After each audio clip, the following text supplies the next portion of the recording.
안녕하세요. 2달 정도 만에 다시 강단에 오르게 되는 것 같습니다. 저번 주에 목감기가 좀 심했어가지고 교회 방문하지 못해서 되게 아쉬웠는데 지금은 좀 많이 괜찮아졌습니다.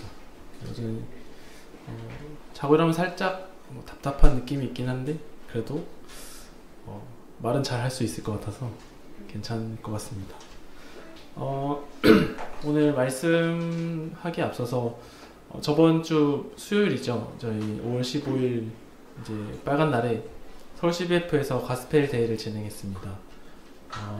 이번에 가스펠 데이를 서울 CBF에서 꽤 긴 기간 동안 준비를 했고요.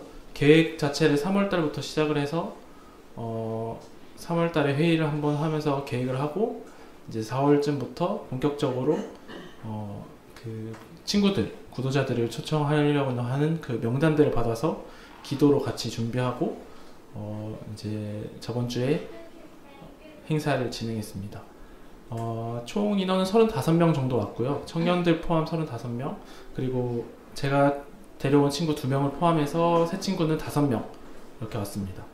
5명이 왔고 가스펠데이가 이제 흔한 뭐 복음 집회 이런 개념과는 좀 다르게 저희가 보통 복음 집회, 전도 집회 하면은 뭔가 찬양 시간 갖고 말씀 듣는 시간 갖고 그 다음에 뭔가 나누는 시간 이런 것들을 생각을 많이 했었는데 작년에도 CBF에서 그런 프로그램을 진행했었는데 이번엔 좀 틀에서 벗어나서 아예 좀 새롭게 해보자 해서 이제 기존에 있던 복음 집회가 뭐 나쁘다는 뜻은 아니지만 새로운 구도자들, 새 친구들이 와서 적응하기에 정말 쉽지는 않은 그런 형식인 것 같다. 왜냐하면 뭔가 찬양 시간 할 때도 저희가 보통 앞에서 인도자 형제님이 인도를 하시면서 찬양을 하잖아요. 근데 전혀 모르는 찬양들을 알지도 못하는데 뭐 모르는 사람이 앞에서 뭔가 자꾸 뭔가를 하는 것 같아. 이러면은 좀 따라하기도 힘들고 30분 동안 그냥 아무것도 못하고 쭈뼛쭈뼛 하게 되는 상황이 생길 것 같다. 뭐 이런 식으로 생각해서 기존의 찬양 시간을 대체하는 다른 프로그램을 만들었고 말씀 시간도 약 1시간 정도 뭐 이런 식으로 많이 넣었는데 말씀 시간도 뭔가 딱딱하게 느껴질 수도 있겠다 해서 저희가 그 말씀을 전하고자 하는 그 내용들을 프로그램으로 여러 개 나눠서 그 속의 내용들을 조금 녹여냈었습니다. 한 가지 예를 들자면 3가지 메인 프로그램이 있었는데 첫 번째로는 창조에 관한 내용을 넣기 위해서 저희가 인형 만드는 것들 프로그램을 진행했었고요. 두 번째로는 범죄와 타락을 메시지를 넣기 위해서 저희가 앞에서 어떤 사회자가 말하는 것에 반하는 행동을 하게 만드는 그런 프로그램을 진행했었고요. 마지막으로는 심판과 구원에 대한 내용을 넣기 위해서 조금 심판이라 할 정도는 아니지만 지하판 위에서 줄넘기를 하는 것들을 시켜가지고 이게 약간 죄의 결과다 약간 이런 식으로 메시지를 이어가기 위해서 그런 뭐 프로그램들을 하고 처음에는 그런 프로그램들에 그런 의미가 담겨있다는 얘기를 하지 않고 다 재밌게 즐긴 다음에 마지막에 알고 보니 이런 내용이 담겨있었다 라고 하면서 저희가 그렇게 메시지를 좀 풀어나갔습니다. 생각보다 새로운 친구들의 반응이 괜찮았고요. 정말 저도 친구를 2명 데려왔는데 그 친구 2명이 생각보다 너무 말이 많아가지고 깜짝 놀랐습니다. 전혀 말을 안 할 줄 알고 살짝 고민하고 걱정하고 있었는데 저보다 말을 더 잘하길래 새로 처음 보는 사람들하고도 얘기를 잘 나누길래 너무 감사했던 시간이었습니다. 그렇게 끝나게 메시지를 다 전하고 끝나고 저희 가스펠데이 목적 자체가 사실 그 시간 자체에서 그 시간 안에서 누군가가 구원을 받고 뭔가 복음 교제를 하고 이러는 것이 목적은 아니었습니다. 그렇게 되면 너무 좋겠지만 그것 자체가 목적은 아니었고요. 그 준비하는 과정 그리고 그 행사 당일 그리고 행사 이후에서 그 왔던 청년들 또는 혹시 오지 못하더라도 그들이 개인 전도의 삶을 이어나갈 수 있게 되는 것이 저희 그 프로그램의 목표였습니다. 시작하기 전에도 친구들에게 의사를 물어봐서 오고 싶은 친구들을 먼저 조사하고 다 오진 못했지만 15명 정도의 기도 제목이 있어 그 아이들 아니죠. 청년 친구들의 이름을 받아서 기도를 하고 그 중에 5명이 실제로 오게 되었고요. 그런 것들을 통해서 이 행사를 통해서 재미있게 즐기고 그 사람들과의 개개인의 관계가 더욱더 깊어지면서 그 이후에 더 개인전도의 삶을 이어나갈 수 있게 되는 것이 이번 가스펠데이의 목적이었고 이번 학기 CBF의 목적이기도 합니다. 그렇게 저희가 준비했던 프로그램이 이렇게 저번 주에 잘 끝나게 되었고요. 동대문 교회에서도 많이 기도해 주시고 지원해 주신 덕분에 또 잘 마무리할 수 있었던 것 같습니다. 이 자리를 빌어서 감사하다는 말씀을 드리고 싶고요. 네, 이어서 이제 오늘 말씀에 대해서 좀 나누도록 하겠습니다. 오늘은 요한복음 4장 내용을 통해 함께 나누도록 하겠습니다. 아마 성도님께서 많이 잘 아시는 내용일 텐데 제가 최근에 개인적으로 묵상하면서 새롭게 알게 된 내용들과 또 다시 한번 깊게 느끼는 부분들이 있어서 성도님들과 함께 나누고 싶어서 요한복음 4장에 대해서 4장을 본문으로 함께 나누도록 하겠습니다.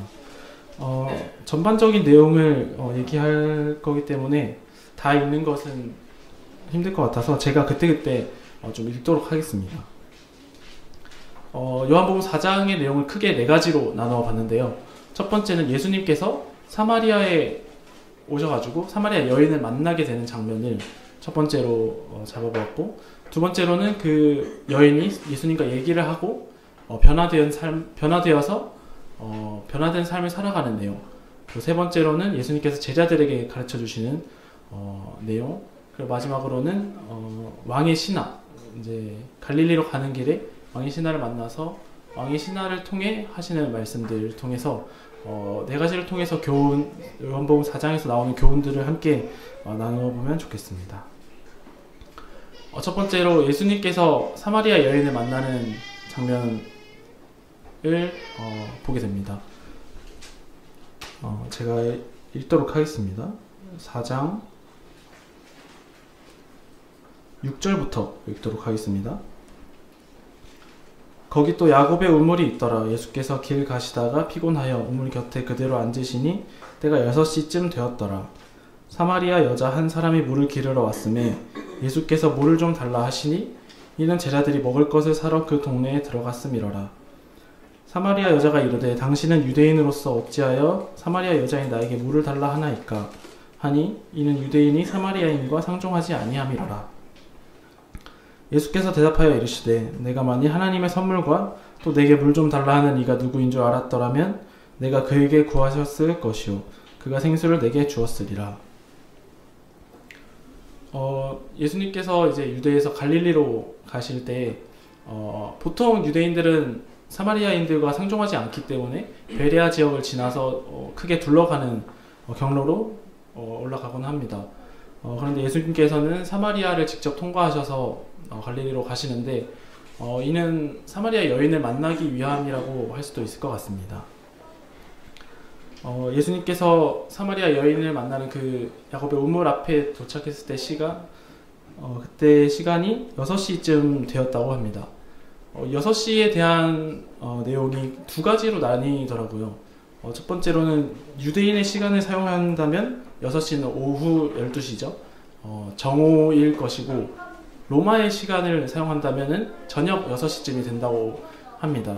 둘의 차이가 많이 나는데 어떤 학자들은 사마리아 여인이 물 기르러 나온 시간이 유대인의 시간을 사용한 오후 12시일 것이다. 그리고 오후 12시는 당시 중동 국가이기 때문에 매우 뜨겁고 건조한 그런 상황이어서 보통은 물을 기르러 잘 나오지 않는다고 합니다. 그런데도 그 여인이 이제 우물에 물을 기르러 나온 것은 사람들이 많이 없는 시간을 골라서 나온 것이 아닌가 하면서 이후에 나오는 여인의 상황이 나오죠. 남편이 5이 있었고 지금 있는 자도 남편이 아닌 그런 상황들을 볼 때 여인은 아마도 동네에서 안정적이지 못한 그런 삶을 살고 있었고 어쩌면 소외받는 계층이었을 수도 있겠다라는 그런 평가를 하는 학자들도 있었습니다. 중요한 것은 이런 내용들이 아니라 결국에는 여인의 삶 가운데 나중에 뒤에 또 나올 텐데 여인의 삶이 그렇게 풍족하거나 안정적인 삶을 살고 있었지는 않을 것이다 라는 것을 우리가 함께 알아볼 수가 있었습니다. 예수님이 여인을 만나서 처음 하시는 말씀이 물을 좀 달라고 하셨습니다.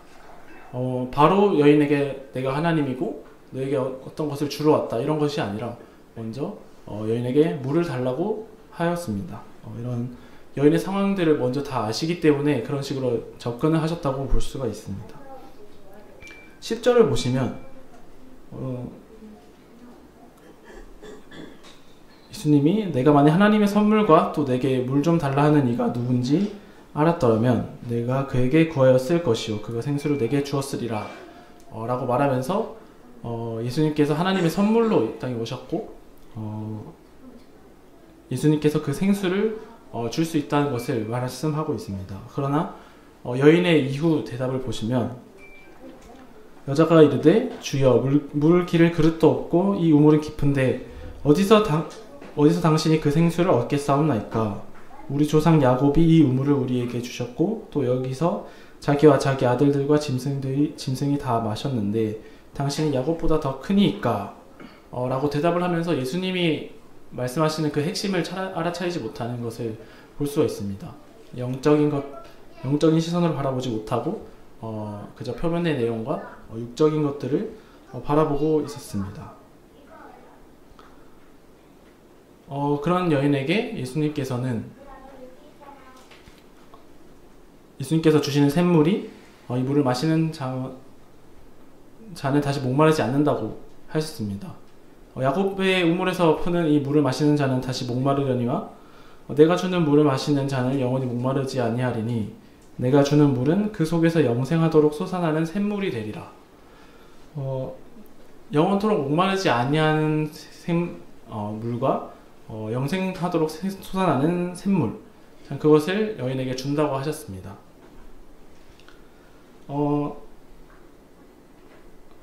어쩌면 그 여인은 물 길러 나온 것이 힘들었을 것이고 목마른 삶을 살고 있었을 것입니다.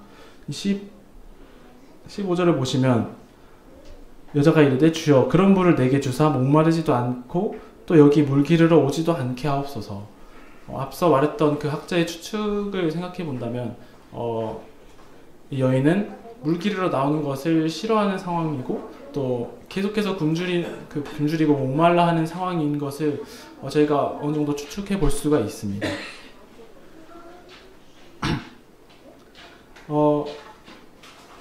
이런 영원한 샘물, 이 여인이 원하는 이 목마르지 않는 샘물에 대해서 예수님이 말씀하신 후에 여인은 관심을 보이기 시작하였습니다.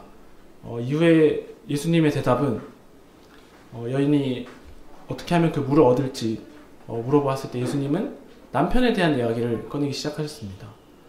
예수님은 다 알고 계시기 때문에 그 여인의 가장 어떻게 보면 취약한 부분, 여인이 갖고 있는 그런 고민들에 대해서 먼저 얘기를 꺼내십니다.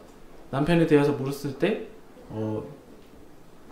여인은 남편에 대해서 대답을 하고 예수님은 다 말하지 않은 그 상황마저도 예수님께서 다 아시고 대답하고 있습니다.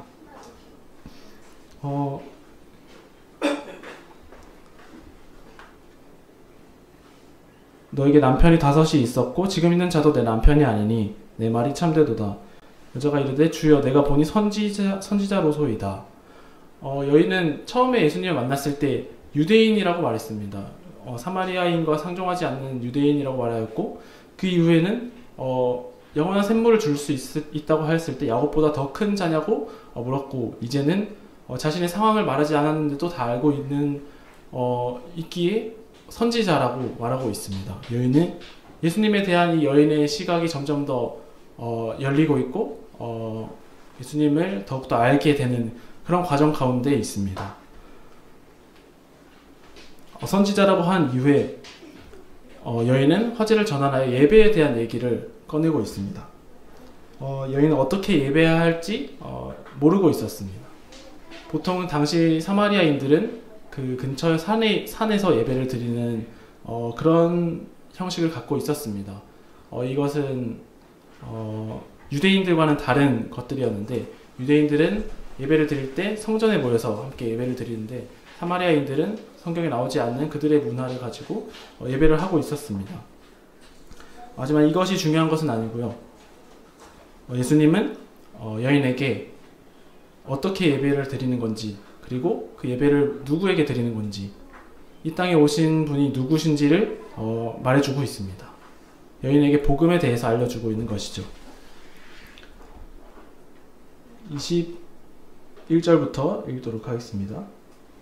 예수께서 이르시되 여자여 내 말을 믿으라. 이 산에서도 말고 예루살렘에서도 말고 너희가 아버지께 예배할 때가 이르리라. 너희는 알지 못하는 것을 예배하고 우리는 아는 것을 예배하노니 이는 구원이 유대인에게서 남이라. 유대인과 사마리아인들의 예배를 이야기하시면서 이 구원이 유대인에게서 난다는 말씀을 하시면서 예수님을 언급하고 있습니다. 예수님은 유대인에게서 나셨고 그 예수님을 통해서 구원이 이루어진다는 것을 말씀하고 계십니다. 아버지께 참되게 예배하는 자들은 영과 진리로 예배할 때가 오나니 곧 이때라. 아버지께서는 자기에게 이렇게 예배하는 자들을 찾으시느니라. 하나님은 영이시니 예배하는 자가 영과 진리로 예배할지니라. 참 여기서 중요한 내용이 나오는데요. 이 예배에 대해서 제가 한번 알아봤으면 합니다. 예배에 대해서 과거에는 예배하는 장소가 정말 중요했었습니다. 하지만 지금은 저희가 그렇지 않죠. 저희가 지금은 이 장소가 중요한 것이 아니라 저희의 마음이 중요하고 저희 예배의 대상이 누구신지 하나님께 예배를 드리는 것이 정말 중요합니다. 그리고 그 예배를 드리는 마음이 영과 진리로 하나님께 예배를 드리는 것이 정말 중요한 것을 우리가 알 수 있습니다. 예수님께서 이 땅에 오신 이후로 교회가 세워졌을 때 교회에서 이제 저희가 예배를 드릴 때 그 장소가 중요한 것이 아니고 이제는 예수님을 통해서 하나님께로 나아갈 수 있다는 것이 정말로 중요해졌습니다. 예수님을 통해 하나님께로 나아가 진리 안에서 하나님을 예배할 수 있었고 하나님은 그리고 그것을 원하신다고 말씀하고 계십니다. 여인은 이런 말씀을 들으며 아마 메시아와 그리스도에 대해서 알고 있었을 것입니다. 그래서 예수님께 메시아와 곧 그리스도께서 오시면은 그 사실을 알려줄 것이다 라고 했고 예수님은 그제서야 예수님 당신이 메시아 곧 그리스도이심을 밝혔습니다. 이렇게 예수님이 스스로를 이제 밝히시는 과정들을 통해서 우리가 이 사마리아 여인이 예수님을 만나는 장면을 함께 알아보게 되었습니다. 이 예수님을 만나고 사마리아 여인의 삶이 완전히 변했다는 것을 우리가 이후 구절을 통해서 알 수가 있습니다. 28절부터 30절을 함께 나누도록 하겠습니다. 여자가 물동이를 버려두고 동네로 들어가서 사람들에게 이르되 내가 행한 모든 일을 내게 말한 사람을 와서 보라. 이는 그리스도가 아니냐 하니 그들이 동네에서 나와 예수께로 오더라. 아까도 말했다시피 여인은 아무래도 사마리아 그 동네에서 높은 위치에 있지 않았을 것입니다. 사람들에게 무언가를 얘기할 만한 상황이 아니었을 것이고 그렇기 때문에 시간대를 피해서 물을 기르러 왔을 것이라고 생각을 했었습니다. 그런데 여기서 중요한 것이 정말 변화된 삶의 핵심을 얘기하고 있는 것이 이 여인은 물을 기르러 왔다가 예수님의 말씀을 듣고 예수님께서 그리스도라는 것을 알자마자 물을 기르러 왔던 그 물동이를 버려둔 상태로 그대로 동네로 뛰어 들어갔습니다. 자신이 가지고 있던 것, 그리고 자신이 지금 하고 있던 것, 자신이 처한 상황 이런 것들을 전혀 신경 쓰지 않고 그곳에 버려둔 상태로 주님을 전하러 즉시 행하였습니다. 사마리아 동네로 들어가서 내가 말하지 않은 것들을 내게 말한 사람을 와서 봐라. 그 그리스도다. 이렇게 말하면서 사람들에게 복음을 전하고 있습니다. 그 결과는 30절에 나오듯이 그것을 들은 사람들이 동네에서 나와 예수께로 나왔습니다. 우리가 이것을 통해서 또 알아볼 수 있는 것이 복음의 핵심을 또 한번 나누어 보았으면 좋겠습니다. 여인이 말하고 있는 것이 짧게 29절 한 절에 나와 있지만 이것에 많은 것이 포함되어 있다고 생각을 합니다. 이 여인은 물동이를 버려두고 바로 그 동네로 들어간 다음에 한 것이 내가 말하지 않은 것을 말한 사람, 예수님의 능력에 대해서 먼저 말하였습니다. 예수님의 능력에 대해서 말하였고 그 예수님의 능력을 말하면서 예수님을 와서 보라고 했습니다. 여기서 이 여인이 말한 것은 그 예수님의 능력과 그 능력을 와서 보라는 것밖에 없습니다. 다른 어떠한 말이나 꾸밈 그리고 지혜로운 말들이 필요 없었습니다. 우리가 많은 성경 구절에 나와 있듯이 말과 지혜로 하는 것이 아니라 예수님의 능력, 성령님의 능력으로 복음을 전하는 것이라고 저희는 알고 있습니다. 여기서 중요한 것이 우리의 말과 지혜로 된다는 것이 아니라 이 예수님의 능력이 핵심이라는 것을 우리가 잊지 말아야 합니다. 예수님의 능력을 먼저 그들에게 설명을 하고 예수님의 능력에 대해서 그것을 직접 와서 느껴보라는 것. 결국에는 우리가 구원을 받는 것이 누군가의 말로 되는 것이 아니라 그 예수님을 믿음으로, 그 예수님의 능력을 알므로 우리가 구원을 받을 수 있지 않습니까? 그것처럼 우리는 예수님의 능력에 대해서 말해 주어야 하고 그 예수님을 만날 수 있도록 해야 합니다. 우리가 백날 복음을 우리의 스타일로 제 말로 요약을 해서 전하더라도 그 사람 스스로가 예수님을 만나야 하는 것입니다. 그렇기 때문에 우리가 이 복음의 핵심이 이 말과 지혜에 있는 것이 아니라 예수님의 능력에 있고 그 예수님을 만나도록 하는 것이 정말로 중요하다는 것을 읽으면서 다시 한번 깨닫게 되었습니다. 제가 최근에 이제 학교에서 여러 가지 활동들을 하고 있는데 학교에서 기도 모임을 하고 있고 다른 교회에 이제 다니는 학생들과 함께 학교 내에서 기독교 모임을 하고 있습니다.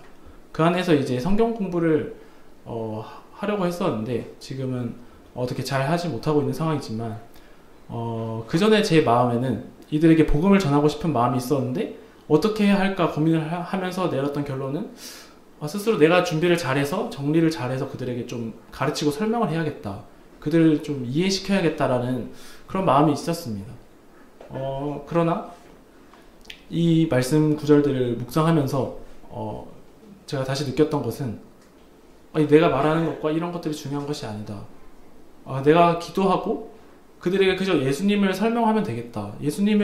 그들이 예수님을 직접 만날 수 있게 하는 것이 중요하겠다라는 생각이 들었습니다.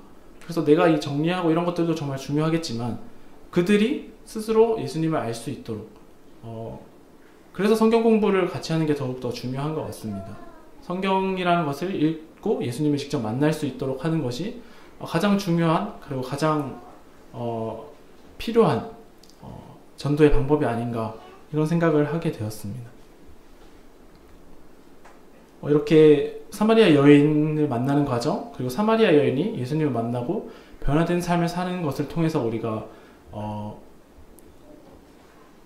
이것을 보면서 또 교훈을 두 가지 얻었었습니다.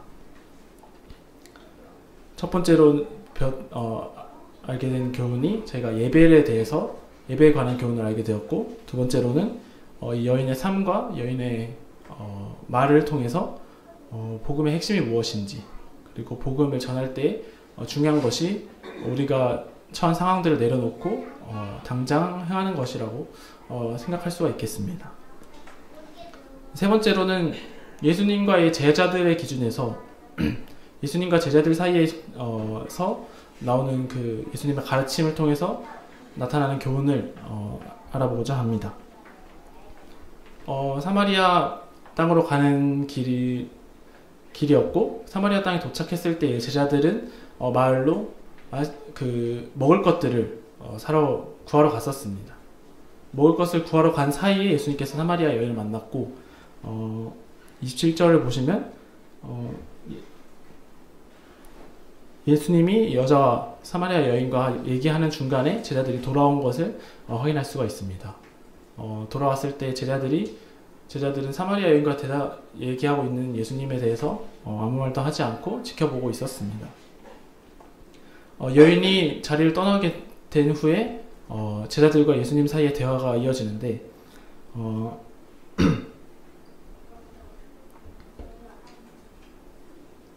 거기서 또 중요한 내용을 우리가 확인할 수가 있습니다.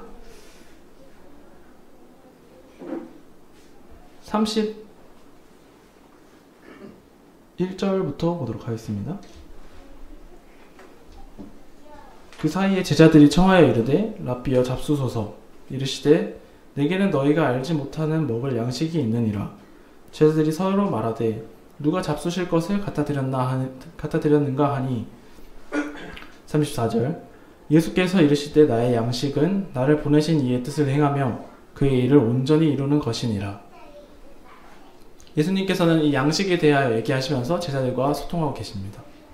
제자들이 먹을 것을 구하러, 양식을 구하러 마을로 들어가게 되었고, 예수님은 그 사이에 사마리아 여인과 이야기하시면서 사마리아 여인에게는 영원히 목마르지 않는 샘물에 대해서 이야기하셨고, 지금은 제자들에게 양식에 대해서 얘기하고 있습니다.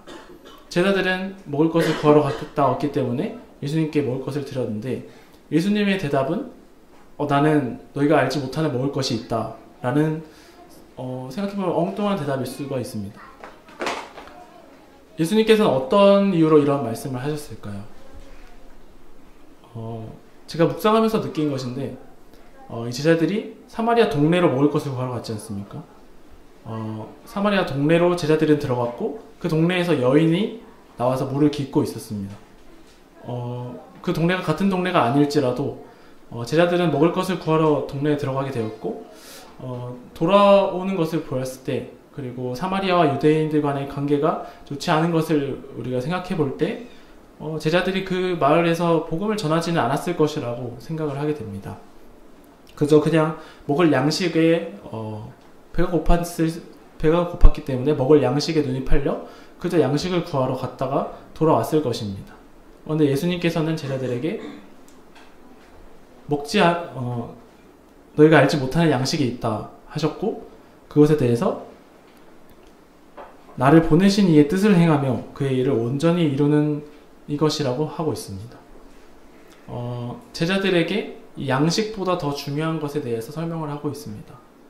예수님께서도 인간의 몸으로 오셨기 때문에 배고픔이나 이런 것들을 분명히 느끼셨을 테지만 그것보다 더 중요한 것에 대해서 제자들에게 알려주고 있습니다. 제자들은 이 먹을 것에 정신이 팔렸을 수도 있고, 그런 사마리아에 들어갔다 와서 먹을 것을 가지고 왔을 때 예수님은 이미 여인과 영적인 이야기를 나누고 있었습니다. 그 과정을 이제 제자들에게 보이시면서 제자들에게 영적인 것들에 대한 중요성을 깨닫게 하고 계십니다.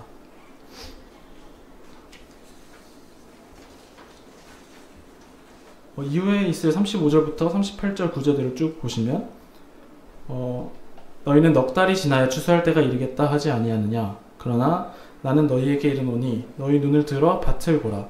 희어져 추수하게 되었도다. 거두는 자가 이미 삭도 받고 영생에 이른 열매를 모으나니 이는 뿌리는 자와 거두는 자가 함께 즐거워하게 하려 함이라.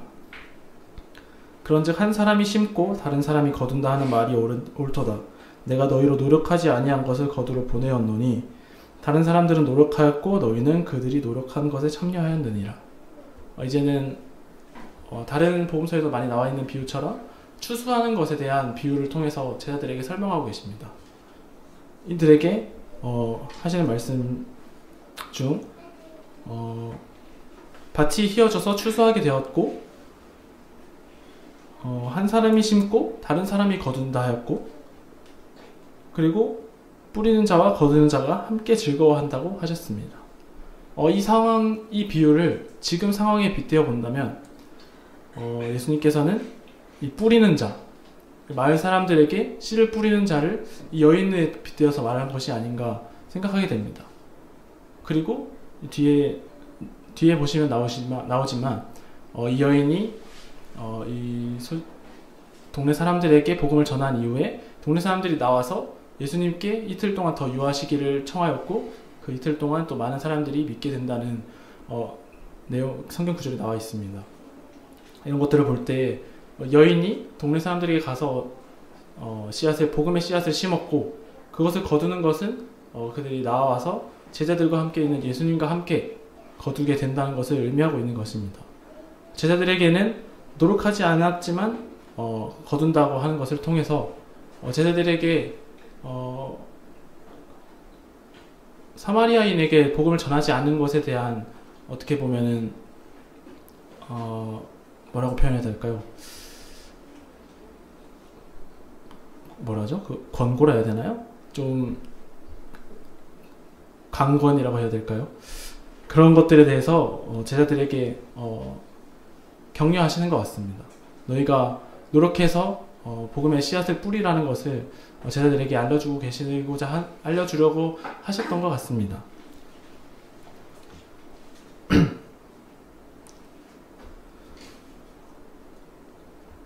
그래서 여기서 뿌리는 사람은 사마리아 여인을 의미할 것이고 거두는 사람은 예수님과 제자들을 의미하는 것으로 볼 수가 있습니다. 제자들은 이전에 제자들도 마을에 들어갔고요. 제자들도 마을에서 복음을 전할 수 있었지만 전하지 않았고, 사마리아 여인은 자신의 상황들을 내려놓고 그들에게 복음을 전한 것을 볼 때 이거는 것들을 말씀하고 싶으셨던 것 같습니다. 이 이후에 42절에서 정말 또 중요한 내용들이 나오는데, 앞에서 나눴던 내용이 한 번 더 언급되고 있습니다. 많은 사람들이 이제 예수님께 나와서 예수님을 믿게 되는 과정인데, 39절입니다. 여자의 말이 내가 행한 모든 것을 그가 내게 말하였다 증언함으로 그 동네 중에 많은 사마리아인이 예수를 믿는지라. 사마리안들이 예수께 와서 자기들과 함께 유하시기를 청하니 거기서 이틀을 유하심에 예수의 말씀으로 말미암아 믿는 자가 더욱 많아. 42절 그 여자에게 말하되 이제 우리가 믿는 것은 내 말로임이람이 아니니 이는 우리가 친히 듣고 그가 참으로 세상의 구주이신 줄 알미라 하셨더라. 아까도 말했다시피 여기서 사마리아인들이 예수님의 말씀을 듣고 예수님을 믿고 이제 그 여인에게 하는 말이 우리가 너의 말로 인해 믿는 것이 아니다.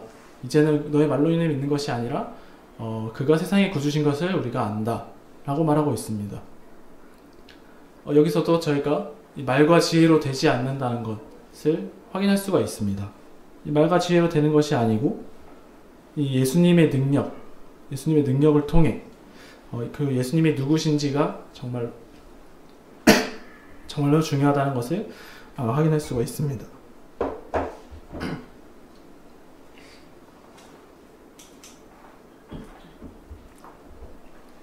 이 내용들이 고린도전서 1장에서 3절에서도 많이 나와 있습니다.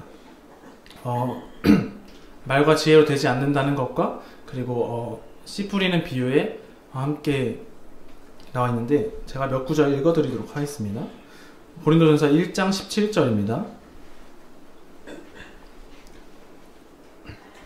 고린도전서 1장 17절 그리스도께서 나를 보내심은 침례를 베풀게 하려 하심이 아니요 오직 복음을 전하게 하려 하심이로되 말의 지혜로 하지 아니함은 그리스도의 십자가가 헛되지 않게 하려 함이라.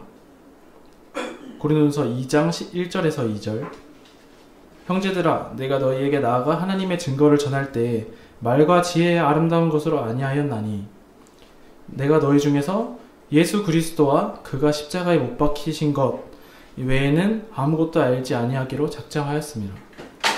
4절 5절에서도 나옵니다. 내 말과 내 전도함이 설득력 있는 지혜의 말로 하지 아니하고 다만 성령의 나타나심과 능력으로 하여 너희 믿음의 사람이 지혜에 있지 아니하고 다만 하나님의 능력에 있게 하려 하노라. 이런 것들을 볼 때 저희가 이 전도하는 것, 복음을 전하는 것들이 저희의 말과 지혜에 있지 아니하고 오직 하나님과 성령님의 능력을 통해서 이루어지는 것임을 우리가 다시 한번 확인할 수가 있었습니다. 그리고 고린도전서 3장 6절에서 9절 다 같이 읽도록 하겠습니다. 고린도전서 3장 6절에서 9절입니다.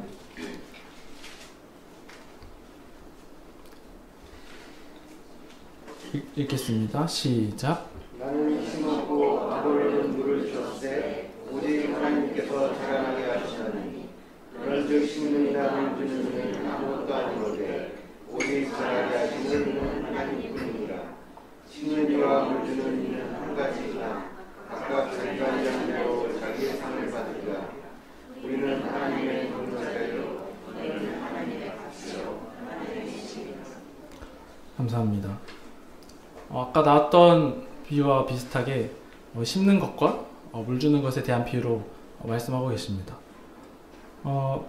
심는 이와 물 주는 이가 다를 수가 있고 그것을 다를 수가 있지만 하나님의 한 동력자로서 우리는 같은 일을 하고 있습니다.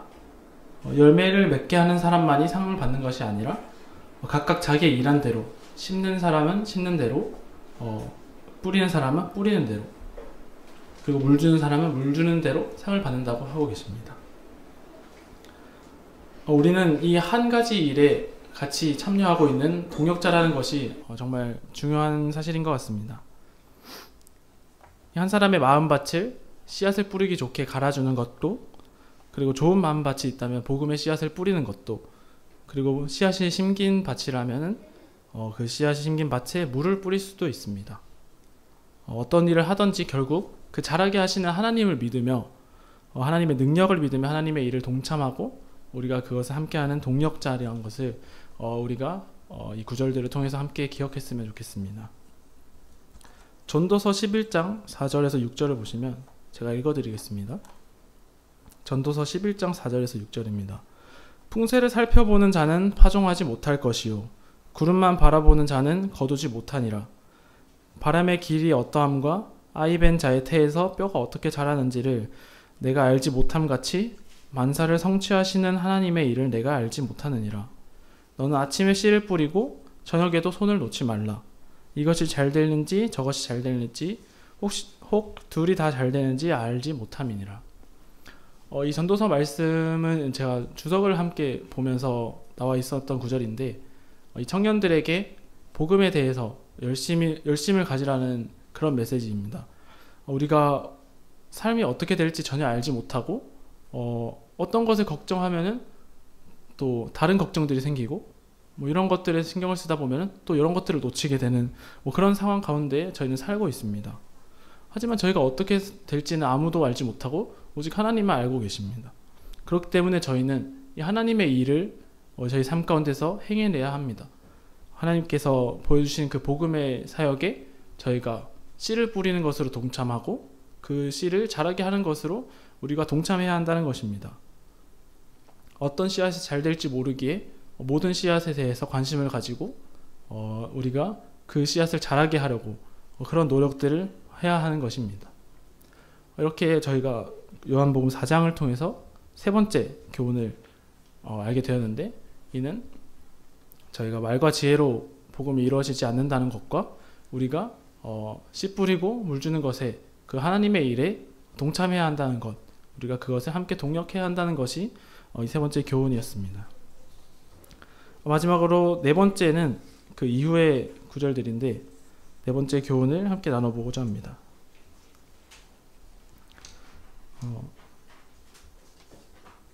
4장 43절 이후인데 상황은 이제 사마리아를 떠나 이제 갈릴리로 다시 가는 상황입니다. 사마리아를 거쳐 갈릴리로 가는 과정 중에 사마리아에서 며칠 유하시면서 사마리아인들에게 복음을 전하셨고 이제는 사마리아를 떠나서 갈릴리로 가는 과정 중에 가버나움에서 온 왕의 신하를 만나게 됩니다. 이 왕의 신하는 자신의 자녀가 병들어서 예수님께 와서 고쳐달라고 애원하고 있습니다. 여기서 중요한 것은 우리가 새로 알게 되는 교훈은 보이지 않는 것을 믿는 믿음에 대한 것을 저희가 배울 수가 있는데 함께 읽어보도록 하겠습니다. 제가 읽도록 하겠습니다. 47절. 그가 예수께서 유대로부터 갈릴리로 오셨다는 것을 듣고 가서 청하되 내려오셔서 내 아들의 병을 고쳐주소서 하니 그가 거의 죽게 되었음이라. 예수께서 이르시되 너희는 표적과 기사를 보지 못하면 도무지 믿지 아니하리라. 신하가 이르되 주여 내 아이가 죽기 전에 내려오소서. 예수께서 이르시되 가라 내 아들이 살아있다 하시니 그 사람이 예수께서 하신 말씀을 믿고 가더니 저희가 이 신화를 통해서 알 수 있는 것들이 있습니다. 바로 표적과 기사를 보지 못하면 도무지 믿지 아니하리라는 예수님의 말씀을 통해 이 신화는 예수님의 예수님께서 낫게 해주신다는 소문을 들었는지는 모르겠지만 예수님께서 병을 낫게 해준다는 그 믿음은 가지고 있었습니다. 그 믿음은 가지고 있었지만 이 신하가 갖지 못한 믿음은 예수님께서 직접 오시지 않더라도 낫게 할 수 있다는 그런 믿음을 갖지는 못했습니다. 이 신하의 말을 보면 두 가지를 예수님께 말씀하고 있습니다. 가서 청하되 내려오셔서 갈릴리에서 가버나움으로 내려오셔서 직접 와달라는 의미죠. 그리고 내 아들의 병을 고쳐주소서 그가 거의 죽게 되었습니다. 병을 고쳐달라는 직접 병을 고쳐달라는 이야기를 하고 있습니다. 하지만 예수님께서는 뭐 죽은 자를 살릴 수 있는 능력도 있으십니다. 이 신하는 직접 오셔서 고쳐달라는 말을 통해서 자기가 그것을 보아야만 믿을 수 있다는 그런 상황이 내포되어 있습니다. 이와 대조적인 인물이 있었죠. 마태복음을 찾아보겠습니다. 마태복음 8장 7절에서 10절입니다.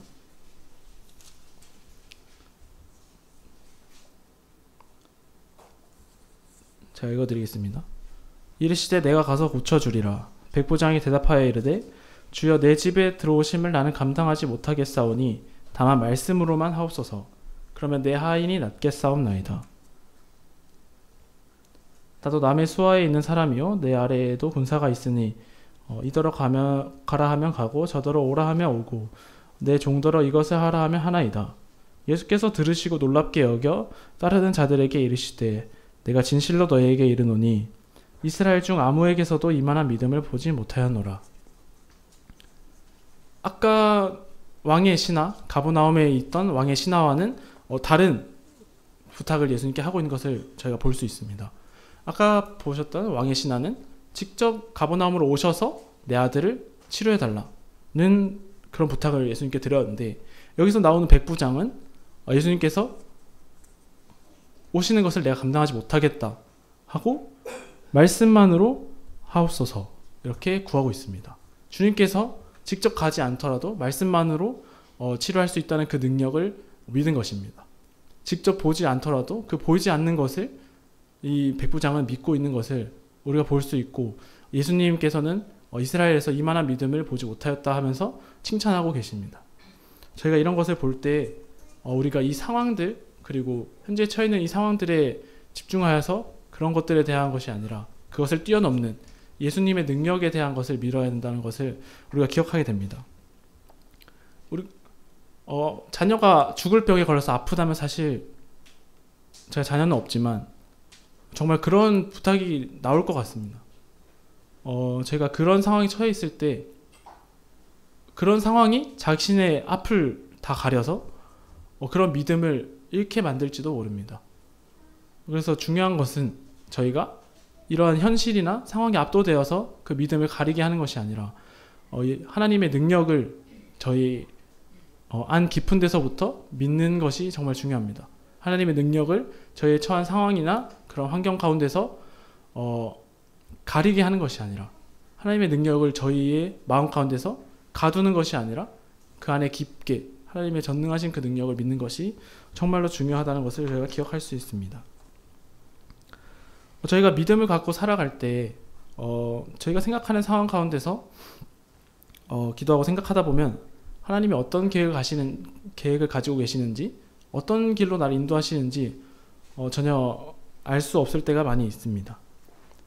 하지만 요한복음 9장에 나오는 맹인을 통해서 그가 죄 때문에 맹인으로 태어난 것이 아니고 하나님께서 하시는 일을 그를 통해서 보여준다 하시는 것처럼 그리고 요한복음 11장을 보시면 죽은 나사로를 살리실 때 죽기 이전에 가서 아픈 나사로를 죽기 직전에 나사로를 살리시는 예수님이 아니라 죽은 이후에 가셔서 죽은 나사로를 살리신 그 예수님의 능력을 저희가 기억해 볼 때 우리가 그 예수님의 능력을 저희 마음 가운데 한계를 두지 않는 것이 정말 중요하다고 생각합니다. 예수님께서 죽은 나사로를 살리셨을 때 그 주변 사람들이 죽은 사람을 살리는 것을 보았고 그것을 믿을 수가 있었습니다. 만약에 그 전에 죽기 이전에 가서 살리셨다면 그저 병을 고친 예수님을 믿게 되는 것이지만 그렇지 않았습니다. 예수님께서는 그리고 하나님께서는 저희가 미처 알지 못하는 부분까지 다 계획하고 계십니다. 때로는 우리의 생각과 계획과 다를지라도 우리가 미처 생각하지 못하는 부분들이 있을지라도 내 안에 그 하나님의 능력을 나의 시선과 상황에 가두지 않고 하나님의 능력을 믿고 그 보이지 않는 하나님의 계획하심을 그것을 믿는 믿음을 저희가 가져야 할 필요가 있습니다. 오늘 이렇게 요한복음 4장에 대해서 함께 나누었습니다. 사마리아 여인을 만나는 예수님을 통해서 그리고 예수님께서 사마리아 여인에게 하시는 말씀을 통해서 예배의 중요성에 대해서 나눴습니다. 예배는 장소가 중요한 것이 아니고 영과 진리로 하나님께 드리는 것이 정말 중요하다고 제가 배웠습니다. 두 번째로는 그렇게 예수님을 만나고 예수님이 그리스도임을 알게 되었을 때 이 여인의 행동을 통해서 저희가 배워야 할 점이 있습니다. 바로 자신의 그 상황들을 바로 포기하고 내려놓고 예수님께서 그리스도이심을 바로 전파하러 가는 것입니다. 사마리아 사람들에게 말과 지혜로 하지 않냐고 그 예수님께서 보이셨던 그 능력을 말하며 예수님을 직접 와서 보라. 그 예수님을 직접 경험하라고 하고 있습니다. 그들이 직접 경험하러 나왔을 때 예수님께서 그들에게 말씀하시는 것을 들었을 때 그 사마리아 사람들이 구원을 얻게 되었고 예수님께서 구주심을 이 세상의 구주심을 알게 되었다는 것입니다. 유대인의 구주도 아니고 사마리아인의 구주도 아니고 온 세계의 이 세상의 구주심을 그들이 깨닫게 되었습니다. 세 번째로 저희가 이 씨 뿌리는 비유를 통해 제자들에게 말씀하신 그 씨 뿌리는 비유를 통해서 저희가 이 땅 가운데서 하나님의 일에 동참하여 씨 뿌리고 밭을 갈고 물을 주는 그런 삶을 살면서 그 하나님의 일에 그 복음의 사역에 동참해야 된다는 것을 우리가 함께 나눌 수 있었습니다. 유대인과 사마리아 사이의 상황이 좋지 않더라도 하나님의 일을 진행하는 데는 문제가 없어야 되는 것처럼 저희가 이 처한 상황을 넘어서서 그 하나님의 그 일하심을 바라보며 하나님의 일에 참여해야 되는 것입니다. 마지막으로 이 보이지 않는 것에 대한 믿음, 저희가 표적과 기사를 보아야만 믿지 않는 것처럼 저희가 오늘날에 예수님을 직접 본 적이 없지만 예수님을 믿는 것처럼 저희가 저희의 현실과 이 상황에 갇혀서 그런 것들에 눈을 가려서 예수님에 대한 그 믿음을 그 하나님의 능력을 가두지 않고 그 능력 온전하신 크신 능력을 기억하면서 그것들을 우리 삶 가운데서 믿으며 살아갔으면 좋겠습니다. 이렇게 오늘 요한복음 4장을 통해서 4가지 교훈을 함께 나눠 보았습니다. 네, 감사합니다.